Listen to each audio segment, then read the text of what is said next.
ಎಲ್ಲರಿಗೂ ನಮಸ್ಕಾರ. ಸ್ಪೆಷಲಿ ಮೈಸೂರು ಜನತೆಗೆ ನನ್ನ ನಮಸ್ಕಾರಗಳು. ಈಗ ತಾನೇ ಜಸ್ಟ್ ತಾಯಿ ಚಾಮುಂಡೇಶ್ವರಿ ದರ್ಶನ ಮುಗಿಸ್ಕೊಂಡು ಬಂದೆ. ತುಂಬ ಅಂದರೆ ತುಂಬ ಚೆನ್ನಾಗಿದೆ. ಮೈಸೂರಿಗೆ ಬಂದಂಗಿಲ್ಲ, ನಂದೇ ಇದು ನೇಟಿವ್ ಪ್ಲೇಸ್ ಅನ್ನೋ ಫೀಲ್ ಬರ್ತಿದೆ ನನಗೆ. ಬೇರೆ ಡಿಸ್ಟಿಕ್ ಬಂದಿರೋ ಫೀಲ್ ಇಲ್ಲವೇ ಇಲ್ಲ. ನಮ್ಮ ಕೋಲಾರ ನಮ್ಮ ನೇಟಿವ್ ಪ್ಲೇಸ್ ಅನ್ನೋ ಥರನೇ ಇದೆ. ತುಂಬ ಚೆನ್ನಾಗಿದೆ. ಇವತ್ತು ಚಾಮುಂಡೇಶ್ವರಿ ಬೆಟ್ಟಕ್ಕೆ ಹೋಗಿ ಬಂದೆ. 7ಗೆಲ್ಲ ಹೋಗಬೇಕು, 7ಗೆಲ್ಲ ಅಲ್ಲಿರಬೇಕು ಅಂದ್ಕೊಂಡ್ವಿ. ಲೇಟ್ ಆಯಿತು. ಆಬ್ವಿಯಸ್ಲಿ ಲೇಟ್ ಆಗೇ ಆಗುತ್ತೆ.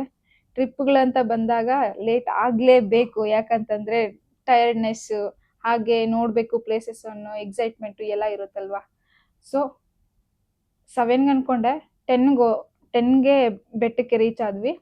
11ಗೆ ದರ್ಶನ ಮುಗಿಸ್ಕೊಂಡು ಆರಾಮಾಗಿ ರೂಮಿಗೆ ಬಂದಿದ್ದೀವಿ. ಈಗ ಚೆಕ್ಔಟ್ ಮಾಡಬೇಕು. ಟೈಮ್ ಆಯಿತು. ಈಗ ಚೆಕ್ಔಟ್ ಮಾಡಿಕೊಂಡು ಮೈಸೂರು ಪ್ಯಾಲೇಸ್ನ ನೋಡಿಕೊಂಡು ಹೊರಡಬೇಕು. ನಿನ್ನೆ ಮೈಸೂರು ಝೂ ಮತ್ತು KRS ಡ್ಯಾಮ್ ಎರಡೂ ನೋಡ್ಕೊಂಡು ಬಂದೆ. ವಿಡಿಯೋಸು ಒಂದೊಂದಾಗಿ ನಾನು ಪೋಸ್ಟ್ ಮಾಡ್ತೀನಿ ತಪ್ಪದೆ. ವಿಡಿಯೋ ಲೈಕ್ ಆಗುತ್ತೆ ಅಂತಲೇ ಅನ್ಕೋತಾ ಇದ್ದೀನಿ. ಲೈಕ್ ಆದರೆ ನಿಮ್ಮ ಫ್ಯಾಮಿಲಿ ಫ್ರೆಂಡ್ಸ್ಗೆ ಶೇರ್ ಮಾಡಿ. ಹಾಗೆ ನಮ್ಮ ಚಾನೆಲ್ನ ಹೊಸದಾಗಿ ನೋಡ್ತಿರೋರು ಸಬ್ಸ್ಕ್ರೈಬ್ ಮಾಡ್ಕೊಳ್ಳಿ. Thank you. ಚಾಮುಂಡಿ ಪಾರ್ವತಿ ದೇವಿಯ ಉಗ್ರ ರೂಪಗಳಲ್ಲಿ ಒಂದಾದ ರೂಪವೇ ಚಾಮುಂಡಿ. ಪುರಾಣ ಕಥೆಗಳು ಏನು ಹೇಳುತ್ತೆ ಅಂತಂದ್ರೆ, ಚಾಮುಂಡಿ ದೇವಿ ಮಹಿಷಾಸುರ ಅನ್ನೋ ರಾಕ್ಷಸನನ್ನ ಕೊಂದು ಚಾಮುಂಡಿ ಬೆಟ್ಟದಲ್ಲಿ ನೆಲೆಸಿದ್ದಾಳೆ ಅಂತ. ದೇವಿ ಭಾಗವತದಲ್ಲಿ ನಾವು ನೋಡಬಹುದು, ರಂಭಾಸುರನ ಮಗ ಮಹಿಷಾಸುರ. ಮಹಿಷ ಅಂದ್ರೆ ಎಮ್ಮೆಯ ತಲೆ ಇರುವ ರಾಕ್ಷಸ.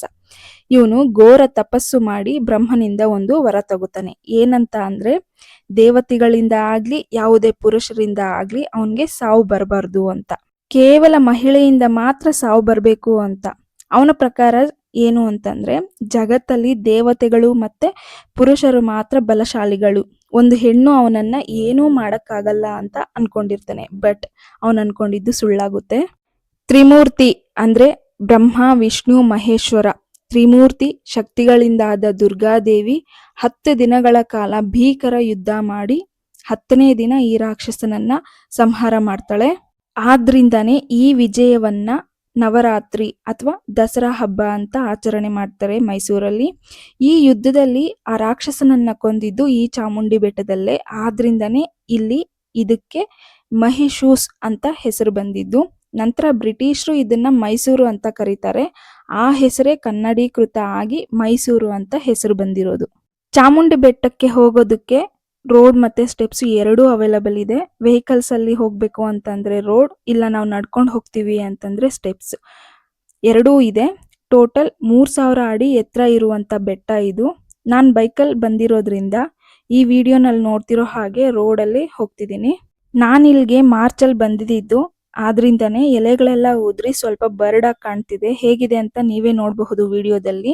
ಈ ಬೆಟ್ಟಕ್ಕೆ ಸ್ಟೆಪ್ಸ್ ಇದೆ ಅಂತ ಹೇಳದ್ನಲ್ಲ, 1000 ಸ್ಟೆಪ್ಸ್ ಇದೆಯಂತೆ ಈ ಬೆಟ್ಟಕ್ಕೆ. 700ನೇ ಮೆಟ್ಲ ಹತ್ರ ಸಣ್ಣದಾದ ಶಿವನ್ ದೇವಸ್ಥಾನ ಒಂದಿದೆ.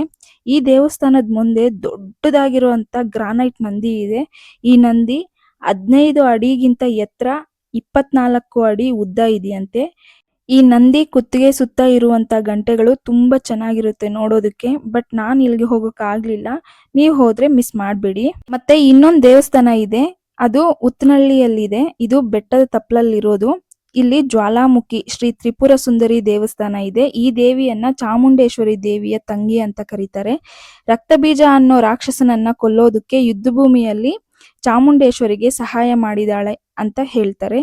ಈ ದೇವಸ್ಥಾನವನ್ನ ಕೂಡ ಮಿಸ್ ಮಾಡದೆ ನೋಡಿ. ಮೈಸೂರು ಚಾಮುಂಡಿ ಬೆಟ್ಟದ ಮೇಲಿರುವ ಚಾಮುಂಡೇಶ್ವರಿ ದೇವಸ್ಥಾನ 12ನೇ ಶತಮಾನದ ಹಳೆಯದಾದ ದೇವಸ್ಥಾನ ಅಂತೆ. ಇದು ಹೊಯ್ಸಳ ಶೈಲಿಯ ಪ್ರಸಿದ್ಧ ದೇವಸ್ಥಾನ. 18 ಮಹಾಶಕ್ತಿ ಪೀಠಗಳಲ್ಲಿ ಇದೂ ಒಂದು.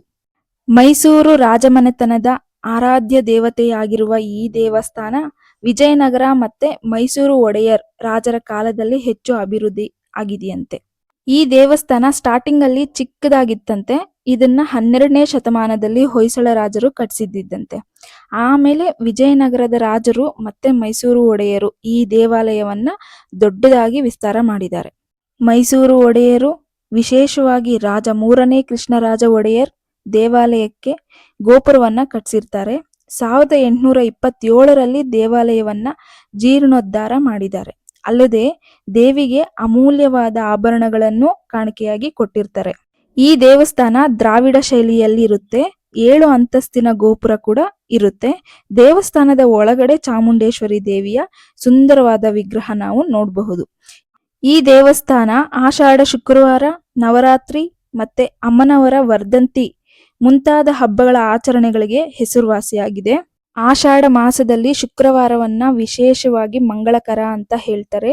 ಈ ಟೈಮಲ್ಲಿ ಇಲ್ಲಿ ತುಂಬಾ ಜನ ಇರ್ತಾರೆ. ತುಂಬಾ ಜನ ಭಕ್ತರು ದೇವಿ ದರ್ಶನಕ್ಕೆ ಬರ್ತಾರಂತೆ. ಇದೇ ತಿಂಗಳಲ್ಲಿ ಚಾಮುಂಡಿ ಜಯಂತಿ ಕೂಡ ಮಾಡ್ತಾರೆ.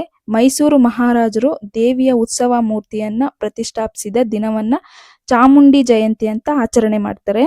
ಈ ಟೈಮಲ್ಲೇ ದೇವಿಯ ಮೂರ್ತಿಯನ್ನ ಚಿನ್ನದ ಪಲ್ಲಕ್ಕಿಯಲ್ಲಿಟ್ಟು ದೇವಸ್ಥಾನದ ಸುತ್ತಲೂ ಮೆರವಣಿಗೆ ಮಾಡೋದು. ಇನ್ನು ನವರಾತ್ರಿ ಟೈಮಲ್ಲಿ ಹೇಳೋದೇ ಬೇಡ, ಹೇಗ್ ಸೆಲೆಬ್ರೇಟ್ ಮಾಡ್ತಾರೆ ಅಂತ ನಾವು ವರ್ಷನೂ ನೋಡ್ತಾನೆ ಇದೀವಿ. ದರ್ಶನ ಮಾಡೋದಕ್ಕೆ 50 ರೂಪೀಸ್ ದರ್ಶನ ಮತ್ತೆ 200 ರೂಪೀಸ್ ದರ್ಶನ ಅಂತ 2 ಟಿಕೆಟ್ ಇರುತ್ತೆ. 200 ರೂಪೀಸ್ ದರ್ಶನ ಮಾಡ್ಕೊಳ್ಳೋದು ತುಂಬಾ ಒಳ್ಳೇದು. ತುಂಬಾ ರಶ್ ಇರುತ್ತೆ ಇಲ್ಲಿ. ವೀಕೆಂಡ್ಸ್ ಅಲ್ಲಿ ಹೋದ್ರೆ ಅಂತನೂ ತುಂಬಾ ರಶ್ ಇರುತ್ತೆ. ವೀಕೆಂಡ್ ಅಲ್ಲಿ ಹೋದ್ರೆ ಹೇಗಿದೆ ರಶ್ ಅಂತ ಈ ವಿಡಿಯೋದಲ್ಲಿ ನೋಡಬಹುದು. ನಂದಂತೂ ತುಂಬಾ ಚೆನ್ನಾಗಿ ದರ್ಶನ ಆಯ್ತು. ದರ್ಶನ ಆದ್ಮೇಲೆ ಹೊರಗಡೆ ಇನ್ನೊಂದು ಮೂರ್ತಿಯನ್ನ ಇಟ್ಟಿದ್ದಾರೆ, ಚಾಮುಂಡೇಶ್ವರಿ ದೇವಿದು. ಇದು ಒಂದು ಮೂರ್ತಿ. ಒಳಗಡೆ ವಿಡಿಯೋ ಮಾಡ್ಕೊಳ್ಳೋದಕ್ಕೆ ಅಲೋ ಇಲ್ಲ ಕ್ಯಾಮ್ರಾಸ್, ಸೊ ಅಲ್ಲಿ ವಿಡಿಯೋ ಮಾಡ್ಕೊಂಡಿಲ್ಲ. ಅದಾದ್ಮೇಲೆ ಹೊರಗಡೆ ಅದೊಂದು ಮೂರ್ತಿದು ದರ್ಶನ ಮಾಡ್ಕೊಂಡು ನಾವು ವಾಪಸ್ ಆಗ್ತಿದೀವಿ.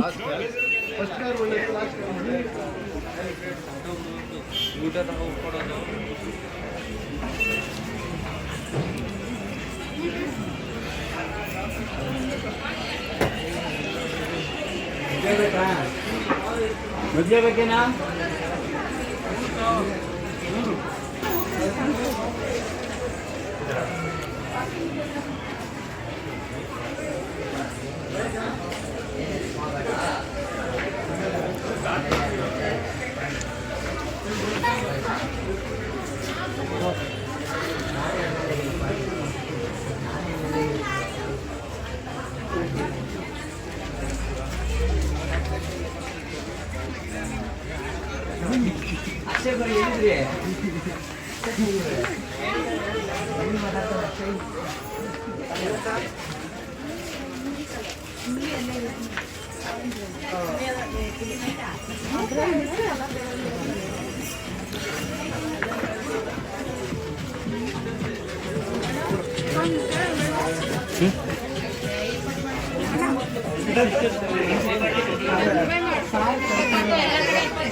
ಇಷ್ಟು ಎಷ್ಟೈತೆ? 150.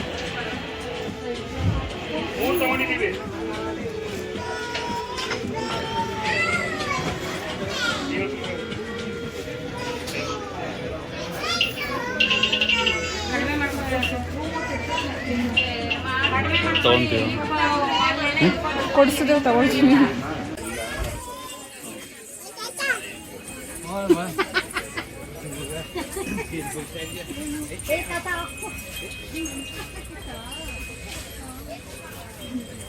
ತುಂಬಾ ಚೆನ್ನಾಗೈತಲ್ಲ ಅದು, ಕ್ಯೂಟ್ ಆಗಿ.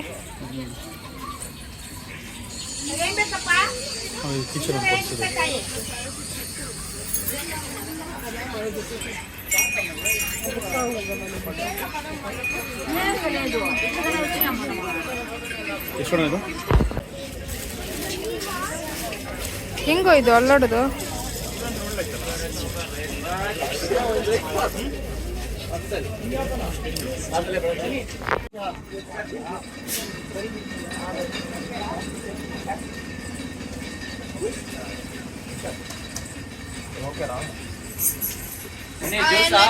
ನೋಡು ಅಡ್ಡ ಬರೋದು, ಬರ ಎಮ್ಮೆ ಮಗು.